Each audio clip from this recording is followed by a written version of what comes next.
시온성과 같은 교회 그의 영광만 없다.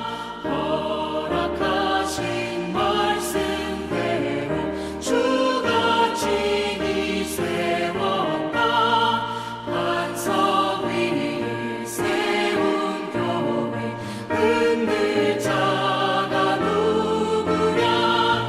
모든 원수를 에워싸도 아무 근심 없도다. 생명샘이 솟아나와 모든 성도 마시니 언제든지 흘러넘쳐 부족함이 없도다. 이런 물이 흘러가니 목마를 자 누구랴. 주의 은혜 풍족하여 넘치고도 넘친다. 주의 은혜 내가 받아 시온 백성 되는데 세상 사람 비방해도 주를 찬송하리라. 세상 얻은 모든 영광 아침 안개 같으나 주의 자녀 받을 복은 영원 무궁하도다. 아멘.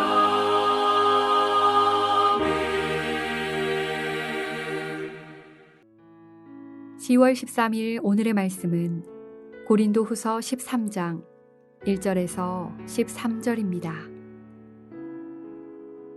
내가 이제 세 번째 너희에게 가리니 두세 증인의 입으로 말마다 확정하리라. 내가 이미 말하였거니와 지금 떠나 있으나 두 번째 대면하였을 때와 같이 전에 죄 지은 자들과 그 남은 모든 사람에게 미리 말하노니 내가 다시 가면 용서하지 아니하리라. 이는 그리스도께서 내 안에서 말씀하시는 증거를 너희가 구함이니 그는 너희에게 대하여 약하지 않고 도리어 너희 안에서 강하시니라. 그리스도께서 약하심으로 십자가에 못 박히셨으나 하나님의 능력으로 살아계시니 우리도 그 안에서 약하나 너희에게 대하여 하나님의 능력으로 그와 함께 살리라. 너희는 믿음 안에 있는가? 너희 자신을 시험하고 너희 자신을 확증하라. 예수 그리스도께서 너희 안에 계신 줄을 너희가 스스로 알지 못하느냐? 그렇지 않으면 너희는 버림받은 자니라.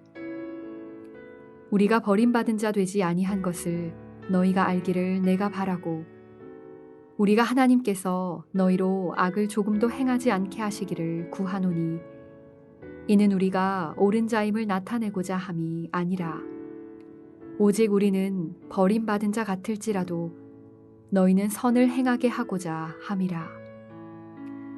우리는 진리를 거슬러 아무것도 할 수 없고 오직 진리를 위할 뿐이니 우리가 약할 때에 너희가 강한 것을 기뻐하고 또 이것을 위하여 구하니 곧 너희가 온전하게 되는 것이라.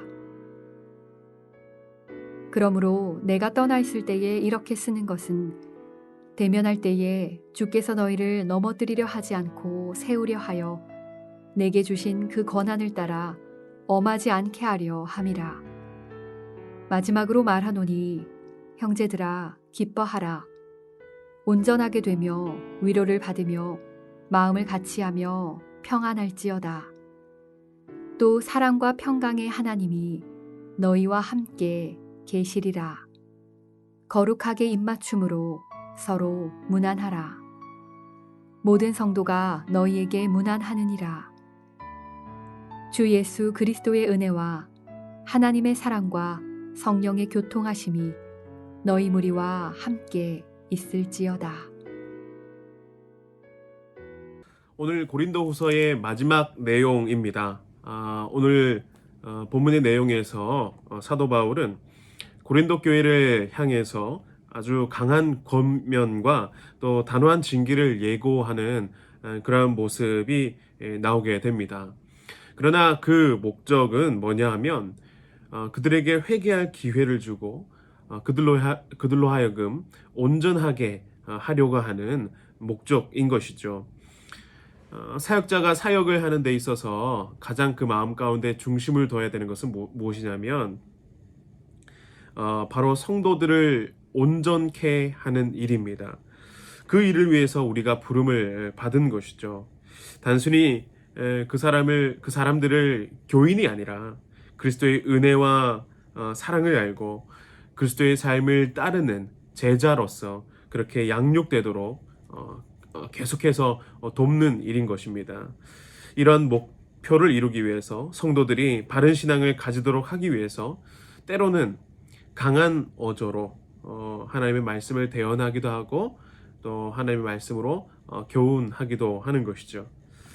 우리가 매일 하나님 앞에 범죄할 수 있는 그런 현실 속에서 성도가 마음과 행동을 돌이켜 하나님께로 향할 수 있도록 돕는 것이 모든 목회자와 또 사역자들의 역할입니다. 고린도 교회 교인들을 향한 바울의 마음이 바로 그러한 것입니다. 우리 2절의 말씀을 보면요. 두 번째 대면하였을 때와 같이 전에 죄 지은 자들과 그 남은 모든 사람에게 미리 말하노니 내가 다시 가면 용서하지 아니하리라 말씀합니다.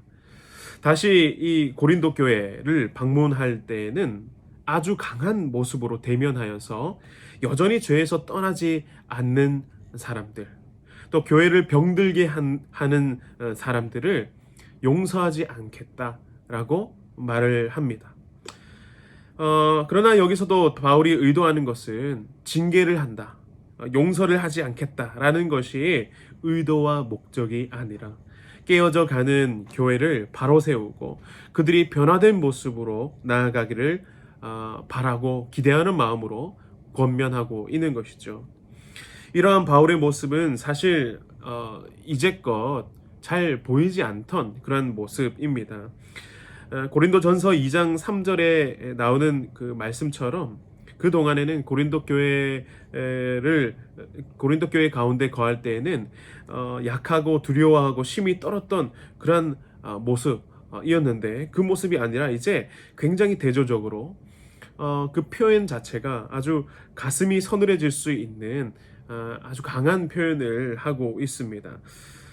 이게 어떤 면에서 보면 굉장히 강한 어투여서 교인들로 하여금 마음을 언짢게 할 수 있는 그런 말일지 모르겠지만, 그렇지만 바울에게 있어서 이러한 경고는 반드시 필요한 것이었습니다. 뭐 어떤 조치를 취하겠는가는 성경에 나오지 않지만 공동체의 죄를 그냥 가만히 덮어두는 것은 이 공동체를 더 병들게 한다라는 것을 바울이 알았던 것이죠. 그래서 강한 어조로 징계를 말할 수밖에 없는 것은 문제를 일으키는 요인을 제거하고 또 교회를 교회되게 하고 또 성도들을 그리스도의 제자 되게 하는 일에 반드시 필요한 일이다라고 생각을 했던 것입니다. 여러분, 우리는 죄 앞에서는 강해져야 합니다. 그냥 간과해서는 안 됩니다. 그냥 덮고 가만히 둘 수 없습니다. 하나님께서 죄악을 미워하시듯이 우리도 죄를 미워하고 그 죄에 대해서 단호한 결정을 내릴 수 있어야 하는 것이죠. 그러나 또한 우리는 약해질 수도 있어야 합니다. 사도 바울은 자신의 약함을 자랑했습니다. 우리가 아는 것처럼 바울은 아무도 넘볼 수 없는 그런 능력의 소유자였습니다. 그렇지만 그 약함이 그의 자랑이라 이야기를 합니다. 왜냐하면 내가 약할 때에 그리스도께서 드러나시기 때문에, 내가 약할 때에 하나님의 은혜가 빛을 발하기 때문에, 내가 약할 때에 하나님께서 일하시기 때문에 그의 약함은 자랑이 되었습니다. 4절의 말씀에도 그리스도께서 약하심으로 십자가에 못 박히셨으나 하나님의 능력으로 살아계시니 우리도 그 안에서 약하나 너에게 대하여 하나님의 능력으로 그와 함께 살리라 말씀을 합니다. 예수님께서 세상을 위해서 약하게 되신 것처럼 바울도 고린도 교회를 위해서 약한 자 되어서 섬겼다라고 얘기를 하는 것이죠. 그리고 이제는 부활하신 그리스도의 능력으로 담대하게 이 고린도 교회 안에 있는 여러 가지 그 문제들, 그것을 해결하겠다라고 이야기를 하는 것입니다. 여러분, 이처럼 하나님의 능력을 의지하는 사람은 지체들을 향해서 스스로 낮아질 수 있는 사람입니다. 또 반대로 교회를 위협하는 죄에 대해서는 담대하게 맞설 수 있는 강한 사람입니다. 고린도 교회 가운데 몇 명이 이 바울의 그 사도로서의 권위에 대해서 문제를 삼지만 바울은 거기에 위축되지 않죠. 오히려 바울은 반박합니다. 사도권을 증명하려는데 혈안이 된 그 사람들에게 믿음이 있는지 자기 그 자신을 시험하라고 말을 합니다. 사실 바울의 사도권과 진실성을 입증할 수 있는 가장 확실한 증거는 바울이 전한 복음을 듣고 구원받은 교인들이 가장 진실한 증거인 것이죠. 복음을 듣고 복음의 선한 영향력을 뿜어내는 교인들이 바로 증거입니다. 그러니까 바울의 사도권에 대해서 문제 삼는 그들이 진짜로 입증해야 되는 것은 뭐냐면 정말 바울이 그리스도의 말씀을 받았는지 아닌지 그것을 묻기 이전에 그들 안에 그리스도께서 계신지 스스로 물어야 한다라는 사실입니다. 바울은 5절 하반절에 이렇게 말씀합니다. 그렇지 않으면 너희는 버림받은 자니라. 세번역 성경을 보니까 이렇습니다. 여러분 안에 예수 그리스도께서 계시다라는 것을 모른다면 여러분은 실격자입니다. 라고 단호히 이야기합니다. 반대로 그들 안에 그리스도가 계신다면 그들은 버림받은 자가 아니라 옳은 자, 합격자인 것입니다. 그래서 그들이 버림받은 자가 아니라면 바울 또한 버림받은 자가 아닌 것을 인정하게 될 것입니다. 여러분, 우리는 남을 판단하고 시험하려고 하는 그런 유혹에서 벗어나야 합니다. 사사로운 것을 가지고 남을 평가하고 재단하고 저울질하는 그러한 일에서부터 멀어져야 합니다. 내가 먼저 믿음에 바로 서고 그리스도를 아는 지식에 온전해지면 다른 사람을 바르게 볼 수 있는 눈도 생겨날 것입니다. 하나님께서는 내가 높아진 것이 아니라 우리가 온전하게 선 것을 기뻐하십니다. 바울이 지금 편지를 쓰는 것과 또 후에 그들을 방문하려고 하는 것도 그들을 온전하고 건강한 공동체로 세우려고 하는 의도인 것이죠. 오늘 본문 마지막에 바울은 사도적 축도로 본 서신의 대미를 장식하고 있습니다. 그러면서 또 한 번 반복하는 것이 11절 말씀 가운데 온전케 되라 라고 하는 말씀을 합니다. 끝까지 아직 미숙하고 또 어그러진 그런 상태에서 벗어나서 온전하고 완전한 삶에 이르도록 교인들이 힘쓰기를 기대합니다. 어떻게 온전할 수 있을까요? 히브리서 12장 2절 말씀에 믿음의 주요 또 온전하게 하시는 이인 예수를 바라보자 말씀합니다. 우리를 온전케 하시는 분 오직 예수 그리스도이십니다. 우리의 믿음의 장성한 분량을 채우시는 분 예수 그리스도이십니다. 11절에 바울은 기뻐하라 라고 하고 있습니다. 교회가 그분으로 인하여 기뻐하고 그분을 붙들 때에 공동체가 온전케 된다라는 사실을 말씀하고 있습니다. 우리도 예수로 인하여 기뻐할 때에 우리의 삶이 온전케 될 것이고 우리가 위로받을 것이고 우리는 평안할 것입니다. 여러분, 오늘도 그 주님과 기쁨으로 동행하시기를 바랍니다. 나의 약함이 나의 자랑이라 말했던 바울의 고백처럼 내가 약할 때에 강함 주시는 주님 바라보면서 믿음으로 승리하실 수 있는 저와 여러분 모두가 되시기를 소망하고 축복합니다. 기도하겠습니다.